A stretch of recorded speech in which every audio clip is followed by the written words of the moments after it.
우리에게 새날을 주신 하나님께 감사하며 찬양합니다. 찬송가 395장 찬양하겠습니다.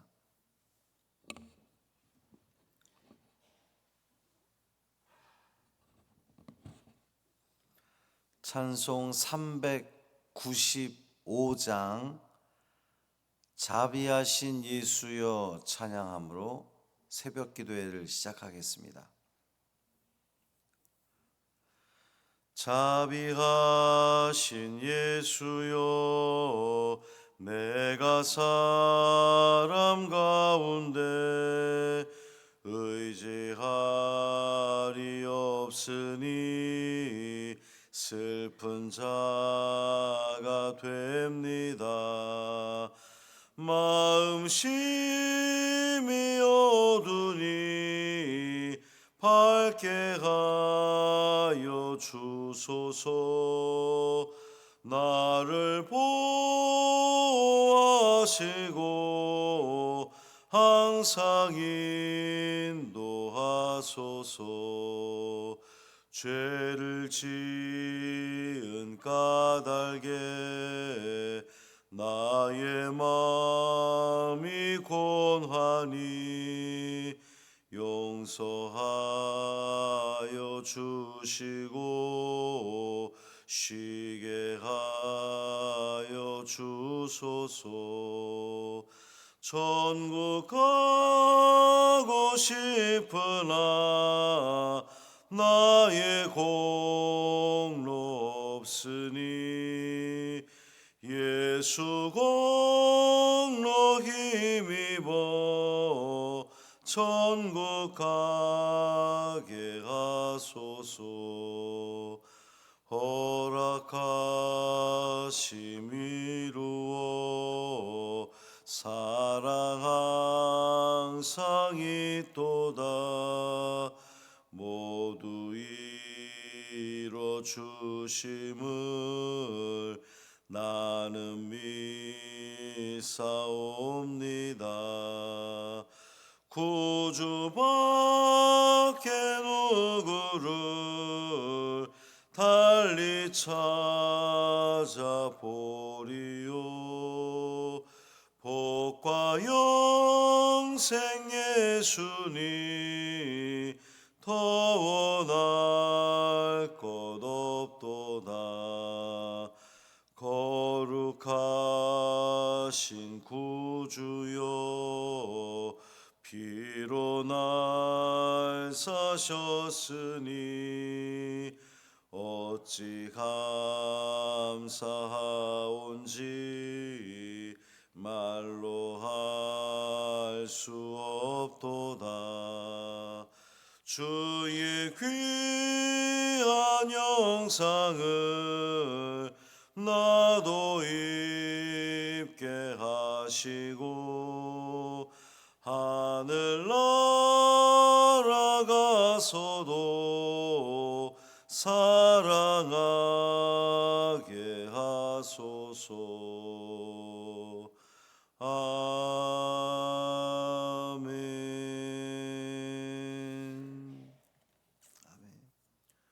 사도신경으로 우리의 신앙을 고백하겠습니다.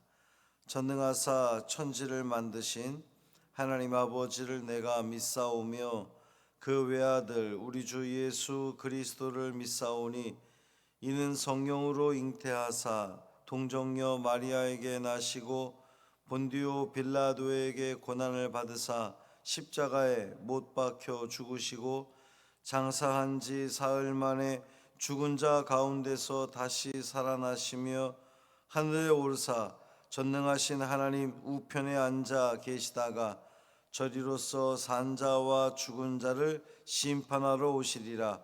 성령을 믿사오며 거룩한 공회와 성도가 서로 교통하는 것과 죄를 사하여 주시는 것과 몸이 다시 사는 것과 영원히 사는 것을 믿사옵나이다.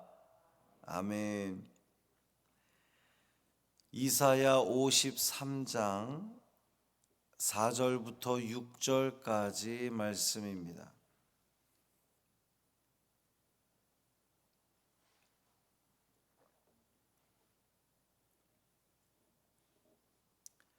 이사야 53장 4절부터 6절까지 말씀 함께 읽습니다. 그는 실로 우리의 질고를 지고 우리의 슬픔을 당하였거늘 우리는 생각하기를 그는 징벌을 받아 하나님께 맞으며 고난을 당한다 하였노라. 그가 찔림은 우리의 허물 때문이요 그가 상함은 우리의 죄악 때문이라. 그가 징계를 받음으로 우리는 평화를 누리고 그가 채찍에 맞음으로 우리는 나음을 받았도다. 우리는 다 양 같아서 그릇 행하여 각기 제 길로 갔거늘 여호와께서는 우리 모두의 죄악을 그에게 담당시키셨도다. 아멘. 이 말씀은 하나님 말씀입니다. 오늘도 주님과 동행하시는 복 있는 하루 되시기를 주님의 이름으로 축원합니다. 여호와의 종이 왜 그토록 사람들로부터 멸시와 천대를 받았는지가 언급되고 있습니다. 여호와의 종은 자신의 죄나 허물 때문에 멸시와 고통을 겪은 것이 아니라 그분을 배척한 자들, 즉 자기 백성과 허물을, 자기 백성의 죄악과 허물을 대신해서 멸시와 천대를 또 고통과 질고를 당한 거죠. 이것은 이 성경의 핵심 사상이라 할 수 있는 대속 사상을 이야기하는 겁니다. 선지자는 고난받는 여호와의 종에 대한 이 사람들의 그릇된 생각을 지적하죠. 4절 말씀 보면 그는 실로 우리의 질고를 지고 우리의 슬픔을 당하였거늘 우리가 생각하기를 그는 징벌을 받아 하나님께 맞으며 고난을 당한다 하였노라 그랬어요. 보통 사람들은 생각하기를 이 고난과 재앙을 당하는 것은 그의 죄 때문이다, 이제 이런 그 인식을 가지고 있단 말이죠. 그렇기 때문에 여호와의 종이 그 겪게 되는 모든 고난, 환난, 어려움은 바로 그의 죄 때문이다라고 생각을 한 겁니다. 그러니까 예수님께서 십자가에 돌아가셨을 때에 많은 사람들이 예수님을 조롱하고 비난했던 것은 그가 저렇게 십자가형을 당하는 것을 보면 정말 그의 죄가 하나님 앞에서 너무나 심각하다라고 사람들이 생각했기 때문이에요.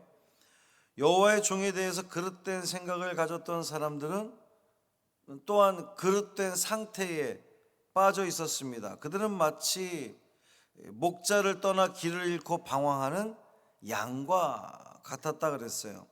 6절 이 상반절에 보면 우리는 다 양 같아서 그릇 행하여, 우리는 다 양 같아서 그릇 행하여 각기 제 길로 갔거늘 그랬습니다.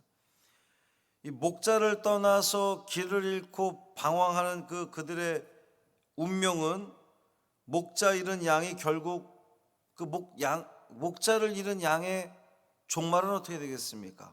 목자의 보호를 받지 못하니까 사나운 짐승에 의해서 먹힘을 당하게 되는 거잖아요.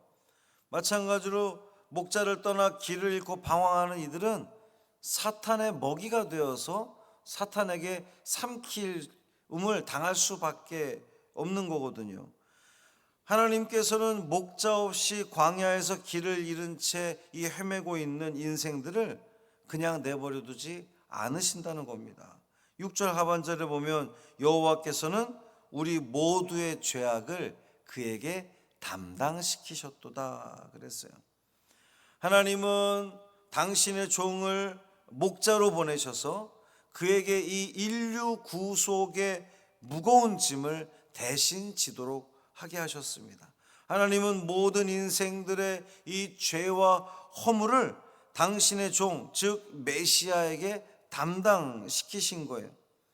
이 위대한 대속의 진리가 4절 5절에서 구체적으로 언급되는데 4절 말씀을 다시 보면 그는 실로 우리의 질고를 지고 우리의 슬픔을 당하였거늘 그랬습니다. 여기서 말하는 실로, 그러나 사실은 이제 이런 뜻인데, 앞부분에 대한, 그러니까 1절부터 3절에 있는 말씀에 대한 이 강력한 반대의 뜻을 나타내는 거예요. 다시 말하면 여호와의 종이 당한 모든 고난과 멸시는 보통의 사람들이 생각했던 것처럼 그 자신의 죄악 때문이 아니라는 겁니다. 그렇다면 여호와의 종이 왜 그토록 극심한 고난을 당했느냐? 당할 수밖에 없었던 이유가 뭐냐? 바로 우리의 질고와 슬픔 때문이었다는 거죠. 다시 말해서 우리가 지어야 할 질고, 우리가 감당해야 할 슬픔을 그 대신해서 그 여호와의 종이 대신 짊어지고 감당했다는 겁니다. 5절 말씀 보면 그가 찔림은 우리의 허물 때문이요 그가 상함은 우리의 죄악 때문이라 그랬습니다. 하나님의 종인 이 메시아가 불의한 자 앞에서 신문받고 채찍질 맞아 상처를 입은 이유가 있어요. 그의 죄악 때문이 아니라 바로 우리의 허물과 죄악 때문이라는 겁니다. 다시 말하면 그 여호와의 종은 대속의 고난을 당한 겁니다. 여호와의 종을 찌른 것은 바로 우리의 허물과 죄악 때문이고, 여호와의 종을 채찍질한 것은 사실은 로마 군병이 아니라, 하나님을 대적하는 자들이 아니라 바로 우리가 바로 하나님의 종을 채찍질했다는 거예요. 6절 하반절에 보면 여호와께서는 우리 모두의 죄악을 그에게 담당시키셨도다. 대속의 진리가 선포된 겁니다. 하나님께서 우리가 감당해야 할 그 모든 죄악의 질고와 슬픔을 그 당신의 종에게 그대로 옮기신 거예요. 우리가 받아야 할 그 모든 것들을 당신의 종에게, 여호와의 종에게 옮기신 겁니다. 그렇게 여호와의 종이 우리의 모든 허물과 죄악 때문에 고통을 당함으로 벌어진 결과가 뭐냐? 첫째는 우리가 평화를 누리게 되었다는 겁니다. 은혜죠. 우리가 받아야 할 모든 그 고통과 그 질고와 슬픔과 그 모든 것들을 여호와의 종이 대신 지게 됨으로 말미암아 우리가 평화를 누리게 됐습니다. 이 평화는 그냥 주어진 것이 아니라 그 여호와의 종이 징계를 받은 결과예요. 우리가 이제 여기서 말하는 평화, 그러면 하나님과 우리와의 그 사이, 그 어긋났던 사이, 깨졌던 그 평화가 다시금 회복되는, 그 관계가 회복되는 것이 바로 평화인데, 우리의 죄악과 허물로 인해서 하나님과 원수되었던 우리가 그 여호와의 종의 대신 지신 대속의 은혜로 말미암아 우리가 평화를 누리게 됐다는 거예요. 우리가 누리는 그 모든 평화는 예수 그리스도의 대속의 은혜 위에 우리가 누리게 된다는 겁니다. 두 번째로 여호와의 종이 우리의 허물과 죄악 때문에 고통을 당했던 그 결과는 우리가 나음을 입었다는 겁니다. 이 나음이 뭡니까? 낫게 됐다는 것은 치료됐다는 거예요. 이 치료 역시 그냥 주어진 것이 아니라 그가 채찍에 맞았기 때문이라는 겁니다. 우리의 죄악과 허물에 대한 하나님의 진노는 이 메시아가 대신 그 모든 걸 감당함으로 말미암아 가라앉았어요. 하나님께서 우리를 바라보시면 이 녀석들 다 진멸해야 되겠다라고 하는 생각이 드셨는데, 예수 그리스도께서, 중보자 되시는 메시아께서 아닙니다, 내가 대신 감당하겠습니다, 그러므로 말미암아 하나님의 진노를 가라앉힌 거예요. 그러므로 말미암아 우리가 죄 용서함을 받게 되었다는 겁니다. 그렇습니다. 메시아 되신 예수님은 아무런 죄가 없음에도 불구하고 우리 죄를 대속하기 위해서 우리의 허물과 죄악 때문에 그 모든 고통을 감내하셨습니다. 그로 인해서 우리가 평화를 얻었고 나음을 입게 되었습니다. 그래서 예수님은 우리의 대속자가 되셨고 우리의 구원자가, 우리의 구세주가 되신 겁니다. 우리가 감당해야 할 그 모든, 우리가 받아야 할 벌을 예수님이 다 홀로 감당하심으로 말미암아 우리의 구원자가 되신 겁니다. 그러니까 우리는 예수님을 믿어야 되는 거예요. 우리는 그리스도 예수를 믿어야 되는 겁니다. 주님을 믿는 자가 구원을 얻는 겁니다. 죄인된 내 힘으로는 절대로 구원 얻을 수 없기 때문에 대속자이신 예수 그리스도로 말미암아 우리가 구원을 얻고 생명을 얻을 수 있는 겁니다. 예수님 덕분에 우리가 산 거예요. 그러니 우리는 이 하루를 감사함으로 살아내는 겁니다. 그 은혜를 잊지 않고 살아가는 오늘의 복된 하루 되시기를 주님의 이름으로 축원합니다. 살아계신 아버지 하나님 감사합니다. 이 새벽에 우리를 깨워주셔서 주님 제단에 나와 주님을 찬양하며 또 주의 말씀을 듣게 하시니 감사합니다. 아무런 죄가 없으신 분께서 우리의 모든 죄를 담당하시고자 그 모든 우리가 겪어야 할 질고와 슬픔과 그 모든 고통을 다 당하셨던 주님의 은혜를 우리가 잊지 않게 하여 주옵소서. 이 하루를 살아가면서 내가 숨쉬며 살아가는 것, 하나님을 아버지라고 부를 수 있는 것, 내가 여전히 생명을 누리는 것은 예수 그리스도께서 나를 살리시기 위해서 모든 것을 다 대신 지시고 돌아가셨다라고 하는 그 은혜를 잊지 않게 하여 주옵시고, 이 하루 내가 살아가면서 그 은혜를 잊지 않고 은혜에 보답하는 그 삶이 어떠한 삶인지 늘 매 순간마다 생각하며 곱씹으며 은혜 가운데 살아가는, 감사함으로 살아가는, 찬양하며 살아가는 우리 믿음의 자녀들 되게 하여 주옵소서. 예수님의 이름으로 간절히 축복하며 기도합니다. 아멘. 하늘에 계신 우리 아버지여, 이름이 거룩히 여김을 받으시오며 나라가 임하시오며 뜻이 하늘에서 이루어진 것 같이 땅에서도 이루어지이다. 오늘 우리에게 일용할 양식을 주시옵고 우리가 우리에게 죄 지은 자를 사하여 준 것 같이 우리 죄를 사하여 주시옵고 우리를 시험에 들게 하지 마시옵고 다만 악에서 구하시옵소서. 나라와 권세와 영광이 아버지께 영원히 있사옵나이다. 아멘.